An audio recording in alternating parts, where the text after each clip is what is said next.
¿Puedes comentar desde dónde estás viendo? Nos encanta saber hasta dónde llegan estas historias y si sientes que esta historia lo merece, deja tu like y suscríbete al canal. Ahora respira profundo, porque esta es de esas que tocan lo más hondo del pecho. En el año 1876, en una región olvidada entre Nuevo México y la frontera apache, vivía una mujer llamada Emilia. A sus 33 años, era el tipo de persona que pasaba desapercibida, ni bonita, ni fea, ni alta, ni baja. Pero había algo que, allí, donde vivía, nadie dejaba de notar. Emilia no tenía hijos, no porque no quisiera, sino porque su cuerpo no lo permitía. Y, en esa tierra seca, donde hasta el amor debía dar a luz para ser respetado, eso era prácticamente una sentencia de inutilidad. Casada desde los 19 con Ernesto Vázquez, un comerciante de semillas, Emilia había pasado los últimos 12 años intentando, de té en té, de promesa en promesa, quedar embarazada. Cada año sin barriga crecida era un clavo más en el ataúd y su dignidad. La suegra, doña Leandra, se encargaba de recordárselo diariamente, con frases afiladas como «Hasta la tierra seca da maleza, pero tú ni eso». Cuando llegó el diagnóstico de un médico itinerante, útero atrofiado, sin posibilidad de gestación, Ernesto no lloró. Solo empacó sus pertenencias y dejó una cesta con pan duro. Dijo que era el mínimo de decencia. Después la llevó hasta la puerta de la iglesia del pueblo vecino a las 4 de la mañana y se fue sin mirar atrás.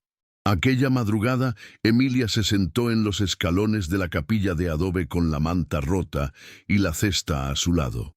La campana de la torre sonó una vez como diciendo, «Aquí tampoco es tu lugar». Pero ella no lloró, ni rezó. Se levantó, arregló su cabello en un moño firme y comenzó a caminar. No sabía hacia dónde, solo sabía que debía ir, a cualquier lugar donde nadie supiera su nombre, donde no hubiera ojos esperando una barriga, ni bocas diciendo que ella secaba las esperanzas de la casa. 3 días después, con los tobillos hinchados y los pies sangrando dentro de botas apretadas, Emilia cruzó un valle pedregoso donde ni los cuervos se atrevían a detenerse. Allí, el silencio era tan denso que hacía doler el pecho. Dormía poco, bebía agua de charcos y comía solo lo que encontraba entre los arbustos, raíces amargas y frutos casi secos. No esperaba encontrar nada más que su propio fin.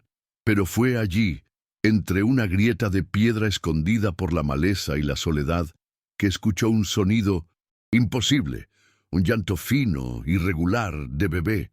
Por un segundo pensó que era una alucinación. Se acercó despacio, apartando ramas como quien no quiere asustar a un espíritu. Pero lo que vio fue real. Envuelto en harapos oscuros, el bebé temblaba de frío y lloraba con un desespero diminuto. Tenía la piel enrojecida y los labios secos. No había señal de quién lo había dejado allí. Ninguna huella, ni sendero, ni ruido. Emilia miró a los lados, luego hacia arriba. Nada. Era como si el desierto hubiera dado a luz y dejado allí en el mundo un ser que no pertenecía a nada. Entonces, sin entender por qué, se acercó, se arrodilló y lo envolvió con su propio cuerpo. Y por primera vez, alguien se aferró a ella no por obligación, sino por necesidad. Emilia no tenía leche, ni fuerzas, pero tenía voz, y fue con esa voz, ronca de polvo y sueño interrumpido, que empezó a cantar.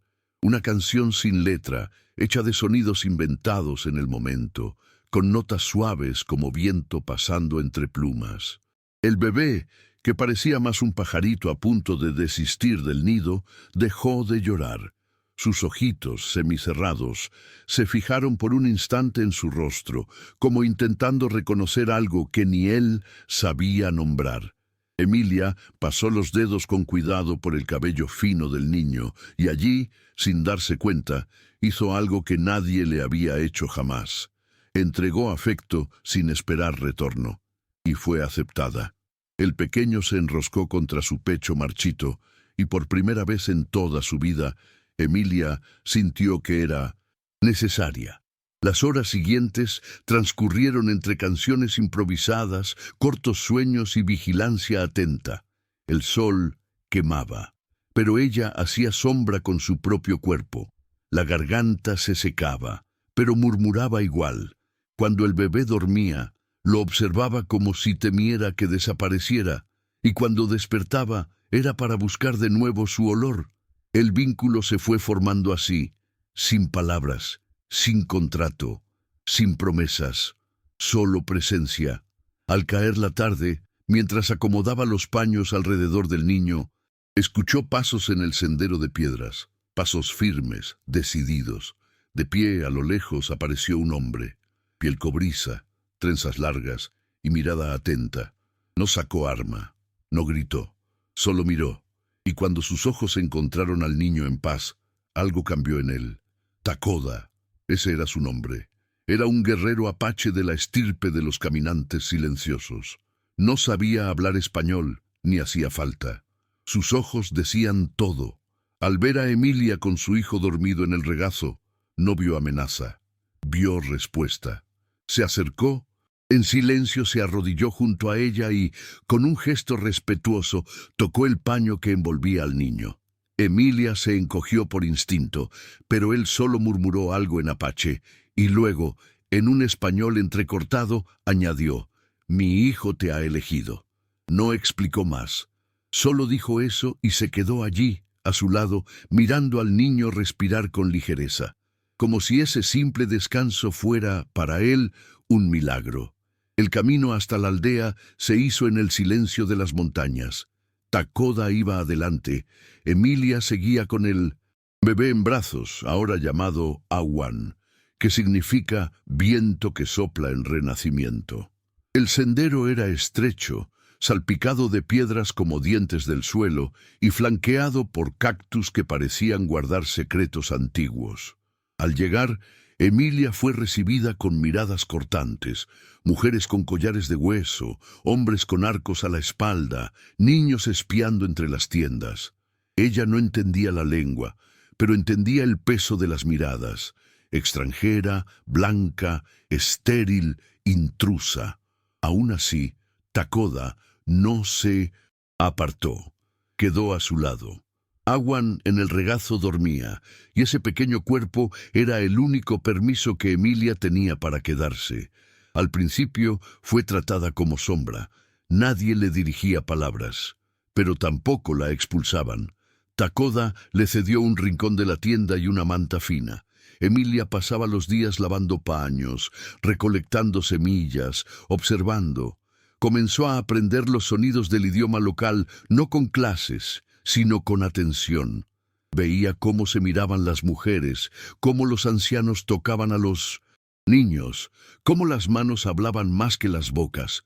Y poco a poco empezó a tejer, no solo paños, tejer presencia. Cocinaba sin que la llamaran, cantaba para los niños que lloraban, dejaba hierbas aromáticas cerca de las tiendas cuando alguien enfermaba. Nadie pedía, ella simplemente hacía. Y en ese hacer empezó a ser vista. Fue una anciana ciega quien la reconoció primero. Se llamaba Nakota y tenía la piel fina como pergamino viejo. En una tarde de viento calmo, pidió que llevaran a Emilia hasta ella. Tocó el rostro de la forastera con dedos suaves como brisa. Luego tocó el rostro del bebé. Guardó silencio por un tiempo que pareció una eternidad. Por fin, pidió que le dieran una manta roja y un collar de cuentas azules. Entregó todo a Emilia y dijo una sola palabra: Tamaía. Takoda tradujo después con voz baja, casi como una reverencia: la que nutre sin haber parido. Y allí, en ese bautismo que no venía de iglesia ni altar, sino de la sabiduría de un pueblo, Emilia renació. La palabra Tamaía empezó a circular por la aldea como quien aprende a nombrar una nueva estación. Los niños fueron los primeros en repetirla, medio sin entender, pero con la naturalidad de quien reconoce un sonido amigo. Las mujeres tardaron más. Algunas todavía la miraban con desconfianza, pero ya no apartaban la mirada. Emilia empezó a usar la manta roja como señal silenciosa de pertenencia, no porque quisiera mostrar algo, sino porque ese paño traía calor y sentido. Cuando alguien tosía, ella cocinaba raíces. Cuando un bebé lloraba, se sentaba cerca y cantaba, siempre en ese tono dulce, entre susurro y viento. Una mañana, mientras recogía hojas junto al arroyo, una niña llamada Allen se acercó y le ofreció una flor seca. Era una ofrenda pequeña, pero con un significado profundo. Así se pedía ayuda entre los más jóvenes. Emilia entendió sin que nadie tradujera. Tomó la flor con ambas manos y la llevó al corazón. Luego, acompañó a Allene hasta su abuela enferma. Se quedó sentada. Allí, por horas, solo humedeciendo los labios de la anciana con agua tibia y cantando bajo. No usaba fórmulas mágicas ni intentaba curar. Ofrecía lo que sabía: presencia. Al final de la tarde, la anciana abrió los ojos y sonrió. La niña salió corriendo y gritó: ¡Tamaía! Los días seguían con la lentitud propia de las cosas vivas. Awan crecía fuerte, siempre pegado a Emilia. Rechazaba la leche de cabra que otras mujeres ofrecían, pero se calmaba solo con oír su voz. Takoda observaba todo desde Pisentas, la distancia, sin interferir. A veces dejaba carne cerca de su tienda o frutas secas. Nunca decía nada, pero cierta vez, al ver a Awan dormido en sus brazos, se acercó y dijo solo: «Él te escucha como quien vuelve a casa». No era una declaración, era un reconocimiento. Después de eso, empezó a caminar a su lado con más frecuencia, aunque sin decir palabra. Su presencia era como sombra al atardecer, discreta, pero constante. En la aldea, todo seguía en equilibrio, hasta que un día llegaron 4 forasteros a caballo. Tenían acento del sur, armas en la cintura y ojos que juzgaban. Decían que buscaban tierras para negociar, pero sus ojos se posaron en Emilia, como quien reconoce algo que no pertenece. Uno de ellos, el más hablador, se acercó y dijo en voz alta: «No deberías estar aquí. Esto no es juego de indios, mujer blanca». Las palabras cayeron como puñal, pero antes de que Emilia pudiera responder, una fila de mujeres apache apareció detrás de ella. Allen, la anciana Nakota, otras madres, se pusieron firmes, en silencio, como montañas. No era defensa, era afirmación. Takoda, que observaba la escena desde lejos, se acercó con pasos calmados. Se paró frente a los hombres y, sin elevar la voz, dijo: «Ella dio lo que nadie más ofreció, pan y canto, y eso entre nosotros es sagrado». Los hombres rieron, se burlaron, pero ya no importaba, porque nadie en la aldea rió. Todas las miradas estaban puestas en ella, no como víctima, sino como raíz. Los forasteros se fueron al caer la tarde, escupiendo al suelo y diciendo que esta tierra está perdida de verdad. Pero Emilia se quedó allí, parada, y fue Allen quien tomó su mano. Por primera vez, alguien la tocaba con orgullo, no con pena. Aquella noche, durante la cena, llamaron a Emilia para sentarse cerca del fuego central. No era costumbre. Ese espacio estaba reservado para las decisiones del consejo, para las mujeres mayores, para quienes guiaban. Ella dudó, pero Nakota hizo un gesto con la cabeza. Takoda apartó un tronco y dijo: «Aquí es tu lugar». No dijo más. Durante la comida nadie la llenó de preguntas, pero las miradas la rodearon con una especie de calor antiguo, como si todos finalmente hubieran entendido que ella no estaba allí por casualidad. Awan dormía envuelto en la manta roja, y su pequeño ronquido parecía el sonido más seguro del mundo. Aquella noche, Emilia no lloró, pero sintió algo deslizarse dentro: pertenencia. Al día siguiente, algo cambió en la forma en que la aldea se movía alrededor de Emilia. Los niños empezaron a acercarse más, algunos solo para tocar la punta de la manta roja, otros para escuchar sus canciones. Ella comenzó a despertar antes del sol y preparar infusiones con hojas que había aprendido a reconocer con Nakota. Awan, ya más firme en brazos, empezó a balbucear sonidos propios, un idioma solo de él y ella. Takoda seguía silencioso, pero sus gestos ganaban matices. Un día dejó a la puerta de la tienda una pequeña escultura de madera. Una mujer con un bebé en brazos, pero la mujer tenía una grieta en el pecho, tallada con cuidado. Emilia sostuvo la escultura en sus manos por mucho tiempo antes de entender lo que sentía. Esa grieta era ella, pero no como defecto, como parte de la historia. Pasó los dedos por la fisura como quien toca una cicatriz que ya no duele.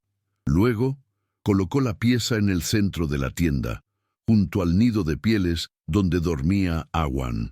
Aquella noche, Takoda apareció, se sentó en la entrada sin decir nada, y estuvieron los tres en silencio, iluminados solo por el fuego suave y el sonido de los grillos. No hubo preguntas ni promesas, solo la certeza de que estaban donde debían estar. Emilia sintió que el vacío que una vez la consumió ahora servía de espacio para otro tipo de vida. Cierta tarde, una de las mujeres más jóvenes, llamada Kiona, se acercó con una cesta de raíces y dijo: ¿Sabes hacer té de cura? Emilia sonrió. Esa fue la primera pregunta directa que le hicieron desde que llegó. Respondió que sí, pero que aprendía más con los ojos que con recetas. Kiona asintió y, por primera vez, las dos se sentaron lado a lado para trabajar. Así fue como Emilia empezó a enseñar, no como maestra, sino como alguien que comparte lo que descubrió en la oscuridad. Mostró cómo cantar bajito mientras mueve la infusión, cómo soplar 3 veces antes de servir, cómo usar el calor de la taza como primera forma de alivio. Con el paso de los días, Emilia empezó a ser llamada para ayudar en partos. Aunque no diera a luz, era ella quien sostenía la mano de las madres cuando los gritos venían fuertes, quien murmuraba melodías mientras nacían los bebés. Nunca interfería, solo ofrecía presencia, una presencia que ahora parecía indispensable. Algunas mujeres comenzaron a usar pedazos de tela roja en las trenzas, como señal de gratitud a Tamaia. Nakota, la anciana, dijo una vez, sin ceremonia: ella canta con el cuerpo, no tiene vientre, pero tiene regazo, y eso, para nosotros, es don. En una noche de luna nueva, Takoda invitó a Emilia a acompañarlo hasta el círculo sagrado en la cima de la colina, donde se realizaban los rituales más antiguos. Fue un gesto raro, casi íntimo. Subieron en silencio, con Awan enrollado en su espalda. Allí arriba había un pequeño altar de piedras. Takoda encendió hierbas y murmuró palabras ancestrales. Después, le entregó una cinta de cuero con 3 plumas trenzadas. Emilia no preguntó qué significaba, solo aceptó. Pero al regresar a la aldea, notó que las miradas la seguían con nuevo respeto. Takoda había sellado algo esa noche, no matrimonio, no posesión, pero un lazo que no necesitaba ser dicho para ser entendido. Las estaciones cambiaron y con ellas el ritmo de la vida. Awan empezó a gatear, luego a dar pasos vacilantes entre los pies de Emilia y los brazos de Takoda. En una mañana clara de primavera, caminó solo entre las fogatas, con las piernas temblorosas y la sonrisa abierta. No hubo fiesta, pero hubo risa, una risa profunda, silenciosa, como quien ve la vida brotar donde parecía imposible. Emilia no corrió a atraparlo, solo abrió los brazos y dejó que él la alcanzara, porque ahora sabía, amar no es sujetar, es caminar al lado y a veces dejar que el otro se aleje un poco para descubrir su propia fuerza. Fue en esos días, cuando el viento empezaba a cambiar y los pájaros a regresar, que Emilia comprendió cómo su cuerpo, antes rechazado, se había vuelto un lugar de refugio, no por milagro, sino por constancia. Ya no la recordaban por la falta de hijos, sino por cómo acunaba a los recién nacidos de los demás, cómo preparaba el té de corteza de yuca contra la fiebre, cómo sostenía la cabeza de los ancianos con ambas manos cuando los sueños malos llegaban en la noche. Era buscada, escuchada y hasta imitada. Un niño dibujó su manta roja en una piedra con carbón. Cuando ella preguntó qué era, dijo: «Eres tú cuidando el fuego». Emilia nunca más supo de Ernesto, el hombre que un día la dejó en la acera de la iglesia como quien abandona un abrigo viejo. A veces pensaba en él, no con rabia, sino con extrañeza, como quien observa una cicatriz antigua y se sorprende de que ya no duele. En la aldea nadie le preguntaba por el pasado, y eso para ella valía más que cualquier disculpa. Un día, una de las mujeres nuevas, que nunca había hablado con ella, se sentó a su lado y dijo: «No eres como las otras blancas. No miras como quien mide». Emilia guardó silencio, pero dentro del pecho algo se acomodó. Cierta tarde, cuando los hombres regresaban de la caza y las mujeres limpiaban raíces alrededor de las tiendas, llegó una noticia que alteró el aire. Un grupo de soldados fue visto en las colinas. Venían de patrulla, pero no en paz. Buscaban a alguien, quizás un desertor, quizás una excusa. Emilia escuchó fragmentos de conversaciones y sintió el viejo miedo regresar, como una brasa encendida en la garganta. Temió ser reconocida, temió que se llevaran a Awan, temió todo de nuevo. Pero esa vez Takoda tocó su hombro y dijo: «No eres tú quien debe esconderse, son ellos quienes deben ser vistos». Aquella noche, mientras todos apagaban las fogatas y reforzaban los senderos falsos para confundir visitantes, Emilia se sentó con Awan en el regazo y no cantó. Quedó en silencio, mirando al niño dormir con la boca entreabierta y las pestañas largas. Pensó en todo lo vivido desde el encuentro en la cueva. Recordó el frío de la madrugada en que fue dejada, el pan duro, la manta gastada, y ahora, allí, con los pies, calientes por pieles suaves, y el cuerpo envuelto por el sonido del viento entre las tiendas, entendió algo. No la había salvado nadie. Había caminado hacia su propio renacer. Los soldados pasaron por la aldea sin detenerse. Uno de ellos llegó a mirar dentro del claro, pero el silencio estaba tan bien orquestado que nada los hizo entrar. Cuando el último caballo desapareció en el sendero polvoriento, Takoda hizo un gesto con la cabeza y la gente retomó sus quehaceres. Emilia respiró profundo y sintió el cuerpo ligero. Por primera vez, desde que fue expulsada de su vida anterior, percibió que allí no era refugio, era hogar. Un hogar construido no con paredes, sino con presencias, con manos que curan, con voces que no gritan, con lazos que no aprietan. Fue ese mismo día que Nakota le entregó una pequeña bolsa de cuero llena de semillas. Dijo que era un regalo, pero también un recordatorio. No es necesario parir para sembrar, eso lo sabes. Emilia llevó el regalo al corazón, y esa noche, con una paz que nunca antes había experimentado, plantó algunas de esas semillas alrededor de su tienda. Awan la observaba, curioso, removiendo la tierra con los dedos. Fue un gesto simple, pero sagrado, porque todo lo que Emilia hacía ahora tenía ese sabor. Cuidar lo que puede florecer, incluso cuando el mundo dice que es demasiado tarde. En los días siguientes, Emilia comenzó a cuidar del pequeño huerto con una delicadeza que parecía ritual. No plantaba solo semillas, plantaba presencia. Cuidaba cada brote como quien escribe una carta sin palabras, pero llena de intención. Los niños empezaron a acompañarla, uno a uno, como si esa tierra que brotaba en lo seco enseñara algo que los adultos olvidaban.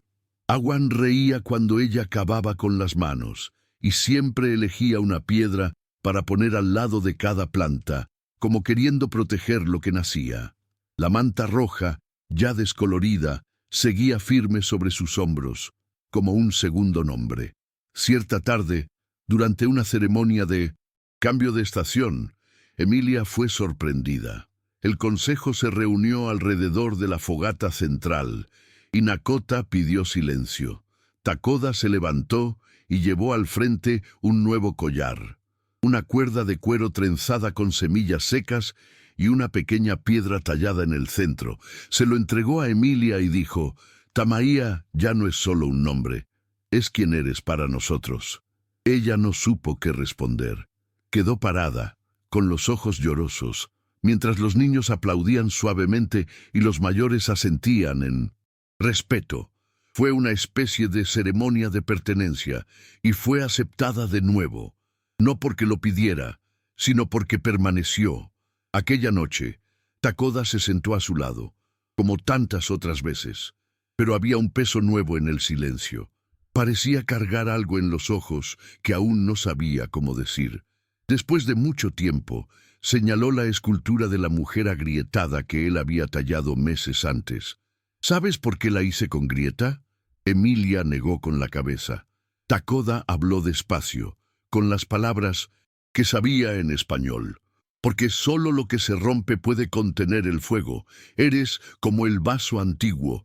Ya no sirve para guardar agua, pero sirve para iluminar». Después de eso, quedó callado. Pero Emilia entendió. Sintió que escuchaba una verdad antigua que ya habitaba dentro, pero necesitaba ser dicha por otra boca. En los días siguientes, Awan empezó a mostrar un vínculo aún más profundo con Emilia. Pasaba junto a otras personas sin miedo, pero era en su regazo donde dormía. Cuando caía, corría a sus brazos. Cuando aprendía una palabra nueva, la repetía mirándola directamente, como si solo tuviera sentido si se compartía con su voz. Algunas madres de la aldea decían que Awan tenía oído doble. Entendía tanto el idioma ancestral como el de los forasteros. Y eso era raro. Pero nadie cuestionaba el vínculo.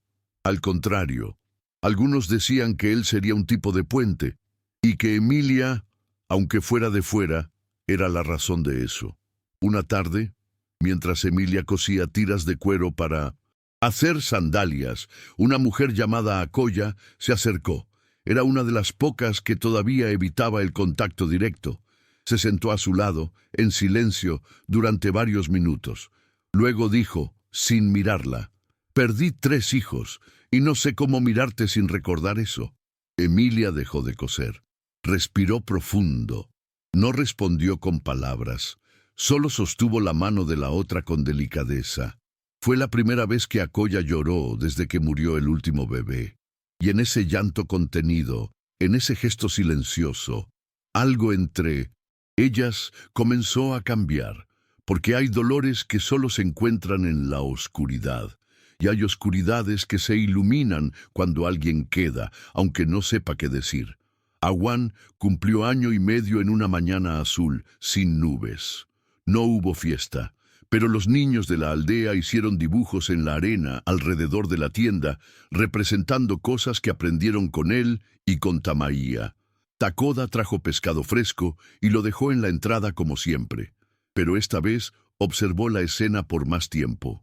Emilia, al verlo allí, lo llamó con un gesto suave. Él se sentó a su lado como en tantos otros días, pero esta vez dijo: «Has cruzado el río. No piensas volver, ¿verdad?». Ella sonrió. No necesitaba responder. Ambos sabían, porque ahora ella era más que huésped. Era raíz, y las raíces no piden espacio. Crecen donde son cuidadas. Los meses siguientes estuvieron marcados por una extraña tranquilidad, como la que precede un cambio de viento. Emilia sentía en su cuerpo señales de un nuevo ciclo, aunque no supiera nombrar lo que venía. Awan ya caminaba con firmeza, hablaba palabras sueltas en 2 lenguas y reía como si llevara el sol en la garganta. La aldea se preparaba, almacenando raíces, secando carne, reforzando las tiendas. Emilia participaba de todo.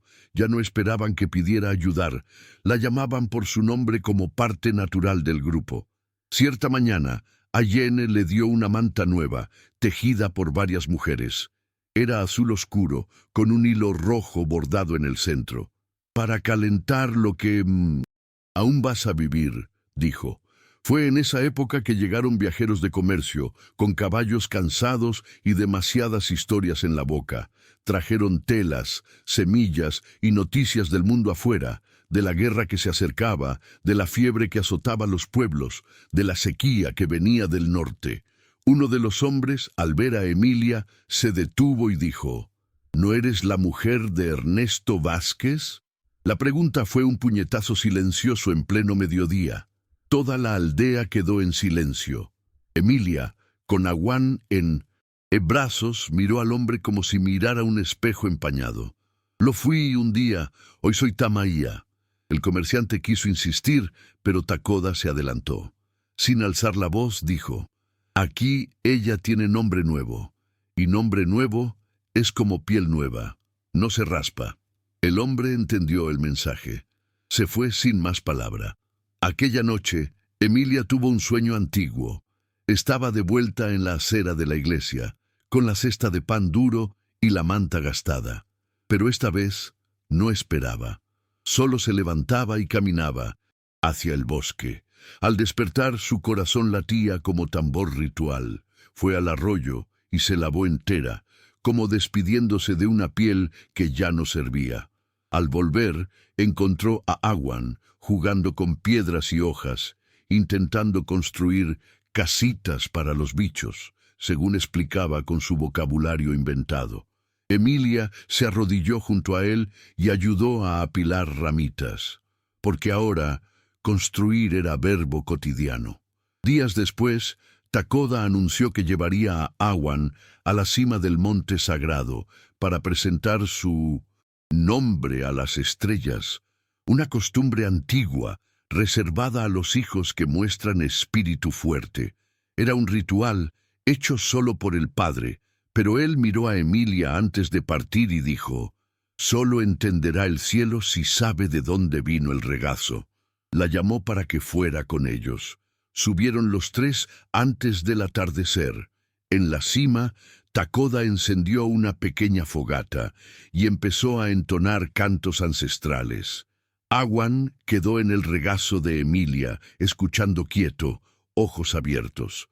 Cuando cayó la noche, Takoda trazó el nombre de Aguán con piedras y dijo: «Hijo del viento y del canto, elegido entre mundos».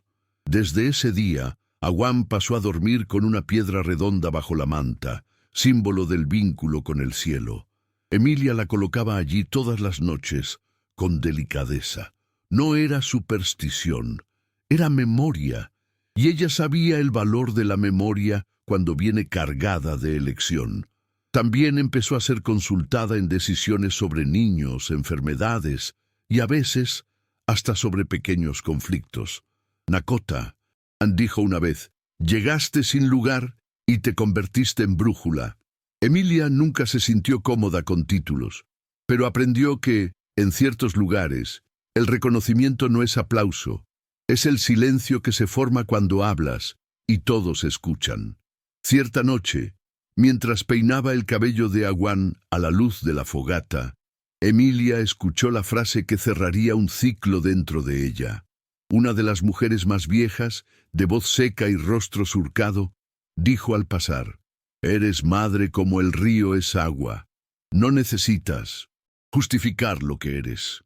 Emilia se detuvo un segundo. Aguán apoyó la cabeza en su regazo. Takoda estaba cerca, afilando una lanza.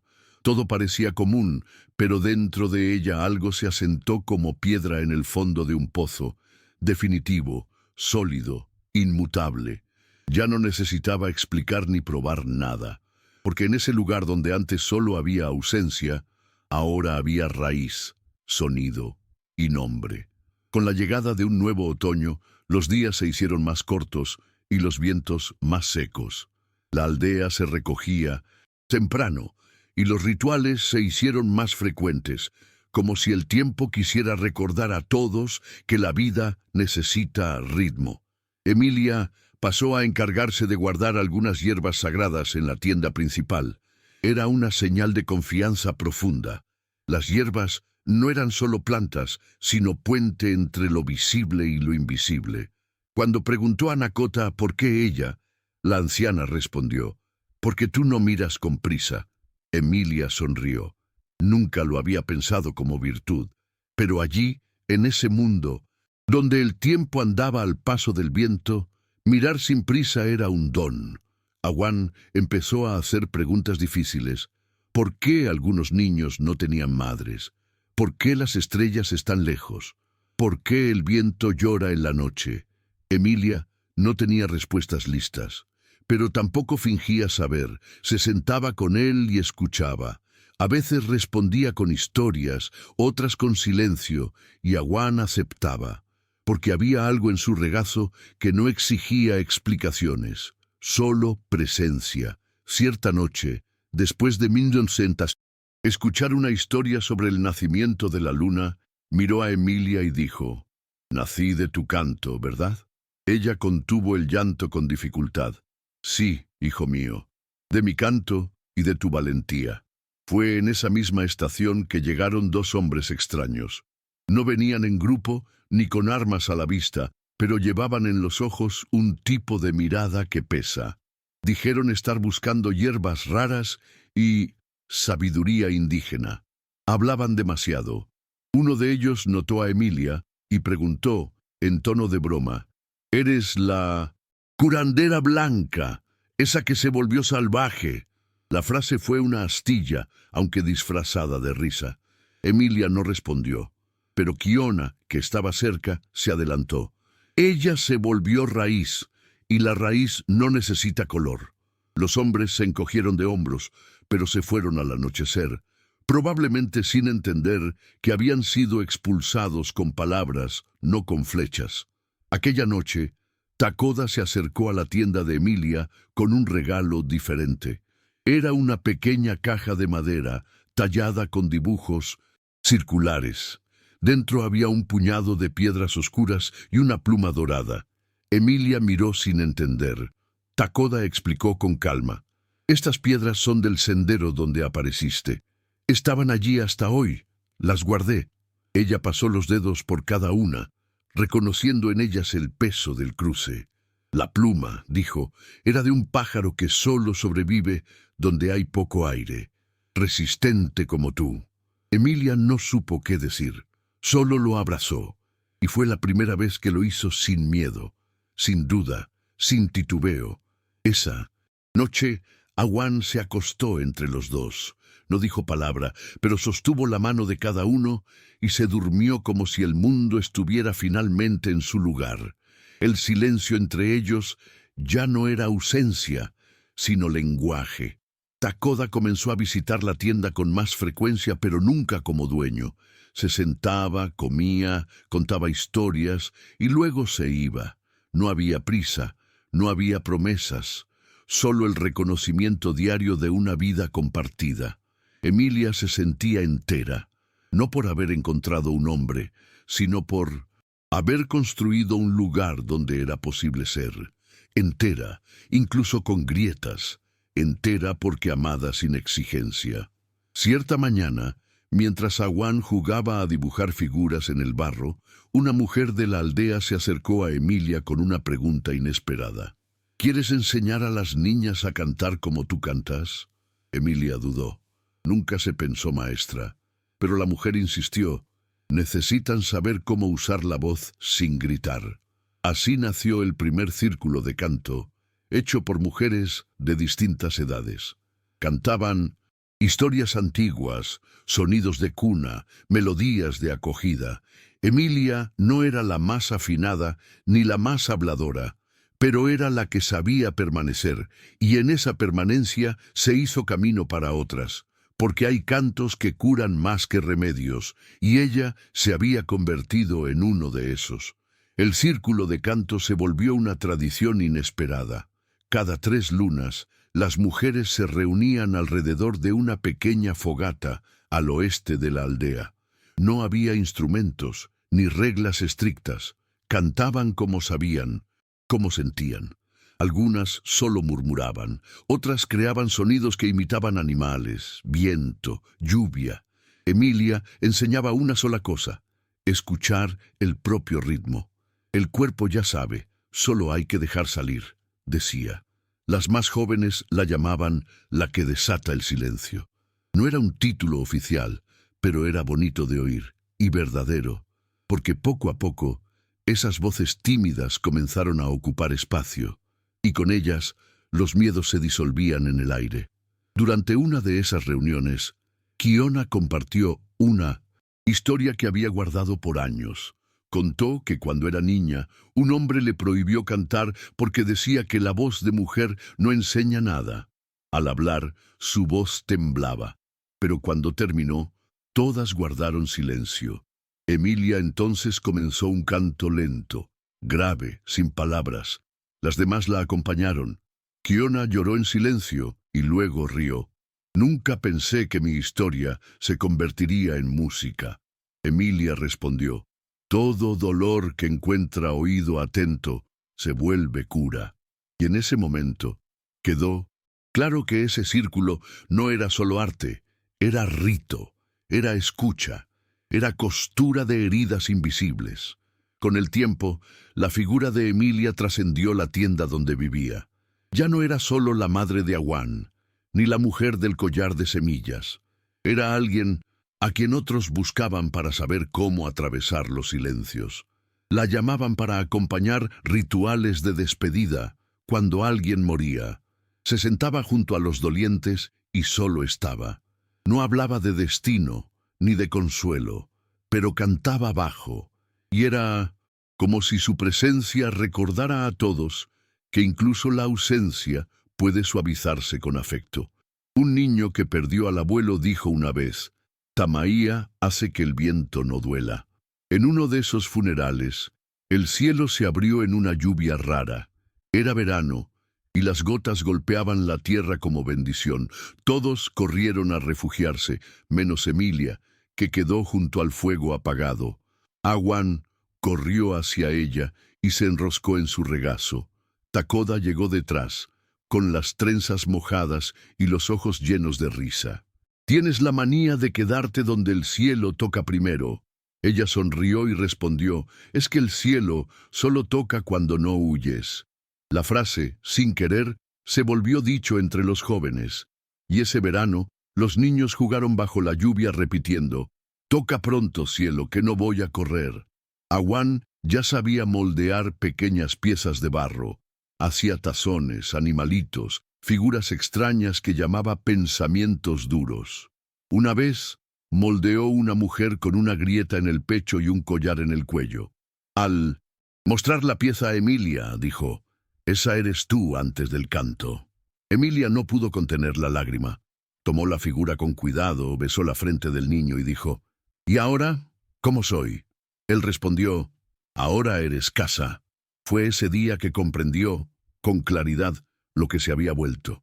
No solo madre, no solo compañera, sino lugar, refugio, raíz viva donde otras vidas podían crecer. La noticia de su presencia llegó a otras aldeas. Un día, un grupo de mujeres de una tribu vecina vino a visitarla. Habían oído hablar de la blanca que cantaba heridas y querían aprender. Emilia las recibió con sencillez. No había método, solo compartir. Se sentaron juntas alrededor de una fogata y pasaron 2 días intercambiando cantos, recetas, historias de pérdidas y nacimientos. Al partir, dejaron una tira de tela azul con símbolos bordados, una ofrenda de gratitud. Emilia la colgó en la entrada de su tienda, no como trofeo, sino como recuerdo de que lo que se cuida con verdad encuentra camino. Incluso entre lenguas diferentes, incluso entre pasados que duelen. Con el paso de las estaciones, la aldea fue cambiando con Emilia casi sin darse cuenta. Algunas prácticas antiguas, como el silencio absoluto durante el duelo o la exclusión de mujeres estériles de los rituales, comenzaron a ser repensadas, no por imposición, sino por convivencia. Emilia nunca pidió nada, solo vivió de una forma que inspiraba otra lógica.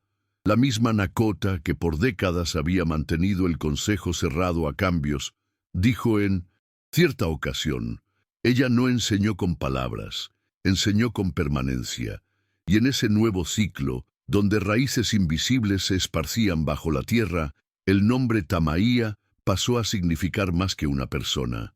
Se volvió idea, semilla, memoria buena. Una tarde gris, Emilia recibió una visita que jamás imaginó. Una mujer alta, de ojos profundos y ropa gastada, llegó a la aldea buscando a la Blanca del collar de semillas. Era la hermana de Ernesto. Venía en nombre de la suegra moribunda. Traía una carta, con palabras duras y una petición tardía de perdón. Decía que, en los últimos días, Leandra hablaba de Emilia en voz baja, llamándola la que fue demasiado fuerte para mí. Emilia leyó sin ira.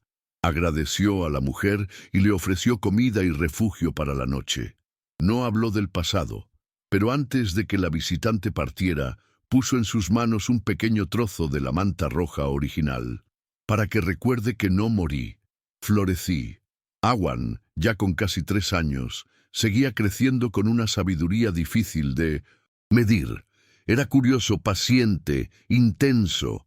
Tenía la costumbre de hacer preguntas mientras caminaba, como si los pasos tiraran de los pensamientos.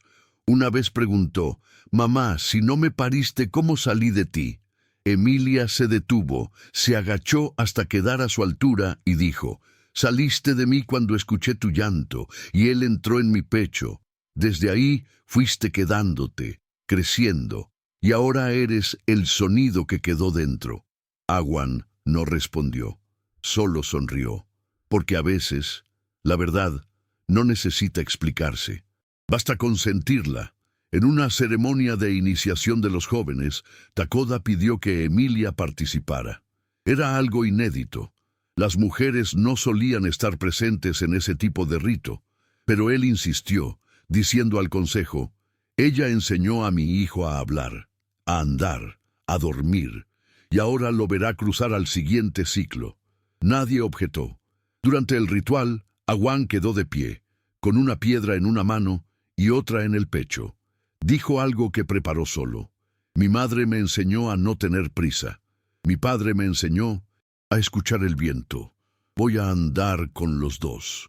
Las palabras resonaron en el silencio de la noche como una oración nueva, y muchos allí, incluso los más rígidos, sintieron que estaban ante algo ancestral e inédito a la vez. Después de ese rito, algo se asentó definitivamente en la aldea. Emilia empezó a ser llamada por su nombre con reverencia. Cuando alguien preguntaba por ella, ya no era la Blanca o la mujer de Takoda, era Tamaía, y ese nombre ya no necesitaba explicación. Su tienda se convirtió en punto de encuentro no por grandeza sino por acogida. A veces 3 o 4 personas se reunían allí solo para quedarse en silencio. Otras veces los niños venían a pedir historias, incluso las repetidas. «Cuenta otra vez cuando encontraste a Awan en la piedra», pedían, y ella contaba, no para revivir el pasado, sino para mantenerlo fértil, como quien riega una raíz invisible. Fue en una mañana de niebla que Emilia entendió que su misión allí estaba completa, aunque no terminada. Takoda, sentado a su lado, preguntó: «¿Extrañas de dónde viniste?». Ella pensó un instante. Luego respondió: «Extraño lo que imaginé que algún día tendría. Pero lo que tengo aquí es lo que ni siquiera sabía que existía». Él asintió, y juntos quedaron observando a Awan correr entre las piedras, descalzo, libre. El sol rasgaba lentamente la niebla, como quien abre un velo, y en ese instante Emilia comprendió que nunca fue estéril. Solo esperaba el tiempo justo, porque hasta la tierra más seca, cuando es amada con paciencia, florece. El tiempo avanzaba en silencio, como solo saben avanzar los lugares verdaderos. Emilia ya no contaba los días, ni marcaba las estaciones con precisión, pero percibía el ritmo en los niños creciendo, en los cabellos aclarándose, en las historias ganando nuevos finales. Awan, ahora con casi 4 años, era conocido como el niño de 2 mundos. Sabía las palabras de los blancos, pero pensaba como los ancianos. Tenía la costumbre de acostarse con la oreja, pegada a la tierra, y decir que el suelo está hablando. Cuando alguien se reía, Emilia solo sonreía. Sabía que escuchar se aprende mucho antes de saber hablar. En una noche serena, Takoda invitó a Emilia a caminar hasta el límite del territorio apache, donde había un río estrecho, casi seco, que marcaba el inicio de las tierras blancas. Era el mismo lugar que ella cruzó años antes, al llegar. Se sentaron en una piedra redonda y él dijo: «Sabes que puedes irte cuando quieras». Emilia miró el horizonte oscuro, luego sus propios pies descalzos. «Me fui una vez de lo que me negaba. Ahora estoy donde fui elegida». Takoda asintió, pero había algo más en su mirada. Tras un largo silencio, sacó del bolsillo una pequeña figura de madera. Otra mujer con bebé, pero ahora sin grietas. «Esta eres tú ahora, entera». Emilia tomó la escultura con cuidado. Sintió el peso del objeto, pero también el del cruce que representaba. No dijo nada. Solo apoyó la frente en la de Takoda, y quedaron allí por minutos, como sellando un pacto sin palabras. No hubo promesa de matrimonio, ni juramentos eternos, pero en ese gesto simple estaba la confirmación de todo lo que habían vivido. De que el amor no necesita levantar bandera para ser real. De que un hogar puede nacer del silencio, del cuidado y de la presencia. Al regresar a la aldea, Awan dormía con la piedra de estrella entre las manos, como si supiera, aún soñando, que sus padres estaban en paz. Con el tiempo, Emilia empezó a ser llamada por otras mujeres que vivían rechazos parecidos, viudas, estériles, exiliadas. Venían de lejos, algunas guiadas por historias, otras por intuición. Se sentaban con ella, lloraban, escuchaban, y descubrían que no necesitaban curarse de todo, solo aprender a vivir con lo que quedó. Emilia nunca ofrecía respuestas, pero siempre preguntaba: «¿Qué todavía late en ti?». Y con esa pregunta, muchas reencontraban caminos, porque a veces eso bastaba, una pregunta hecha con verdad, un oído dispuesto, una presencia firme como roca y suave como viento. Awan empezó a coleccionar pequeñas piedras en una calabaza. Decía que cada una tenía una historia. «Esta es de la vez que lloré con miedo y tú me cantaste», decía, señalando una lisa y oscura. «Y esta es de la lluvia en la que no corrimos». Emilia guardaba cada frase como quien recoge estrellas. Sabía que algún día crecería, y tal vez no recordaría todo, pero quería que creciera sabiendo que hasta el suelo guarda memoria, y que los gestos pequeños, cuando se hacen con amor, duran más que las palabras, porque el amor no necesita gritar cuando se planta profundo. Cierto día, mientras barría la entrada de la tienda, Emilia fue sorprendida por un grupo de niños que traían un regalo. Era una manta nueva, cosida por muchas manos. En el centro había un bordado simple, una mujer sosteniendo a un niño de la mano y una frase bordada alrededor en dos lenguas: la que nutre sin haber parido, la que canta y hace nacer. Emilia sostuvo el tejido contra el pecho y por un instante todo a su alrededor se silenció. Allí estaba todo: el camino, el reconocimiento, el vínculo. No lloró, solo cerró los ojos y dejó que el viento pasara por dentro, como quien agradece sin necesidad de decir nada. La siguiente primavera llegó con una fuerza silenciosa. Las plantas que Emilia había plantado alrededor de la tienda florecieron por primera vez. Pequeñas flores amarillas brotaron entre las piedras, como si el suelo hubiera decidido agradecer. Los niños recogían pétalos y hacían pulseras, diciendo que era magia de Tamaía. Awan, ahora con 4 años y habla más segura, corría entre las tiendas ofreciendo remedios de flor para quien estuviera triste. Era un tiempo tranquilo, de frutos y risas leves. Pero dentro de Emilia, algo decía que un ciclo se estaba cerrando, no como fin, sino como entrega, como cuando una historia llega al punto exacto para ser guardada, sin exceso, sin falta. En una tarde de cielo claro, Takoda la llamó para caminar hasta el centro del círculo sagrado. No había ceremonia marcada, ni avisos, solo ellos dos y el niño. En el centro, Takoda sacó del bolsillo una pequeña piedra blanca, pulida, y se la puso en las manos a Awan. Luego miró a Emilia. Nuestro hijo ahora puede andar solo, y tú puedes descansar. Ella sonrió, no de cansancio, sino de comprensión. Sabía que no hablaba de parar, sino de soltar. Awan, como si entendiera el gesto, corrió en círculos, libre, lleno de sonido. Y en ese instante, Emilia había nutrido el mundo sin poseerlo, y eso, por sí solo, era sagrado. Con el tiempo, las historias de Emilia comenzaron a ser contadas por otros. No con exactitud, pero con cariño. Algunos decían que ella vino del cielo, otros que fue un espíritu del bosque quien la guió hasta el bebé.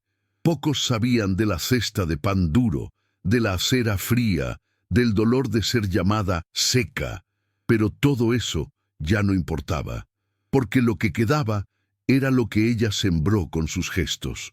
Cada niño que dormía al sonido de su canto, cada mujer que encontraba en sí misma una nueva forma de ser, cada pedazo de silencio que se volvió música. Emilia, aún viva, ya era parte de la memoria colectiva, parte de la tierra. Cuando alguien nuevo llegaba a la aldea y preguntaba, ¿ella es la madre del niño?, era Takoda quien respondía, siempre con el mismo tono, firme y suave. Entonces, ¿de quién creen que es ese niño que no suelta su falda? Y el visitante entendía, no por la frase, sino por la imagen. Awan siempre cerca, siempre tocando su brazo, siempre regresando. Era un vínculo que no necesitaba explicaciones. Era raíz que creció en la ausencia. Era flor que nació de la piedra.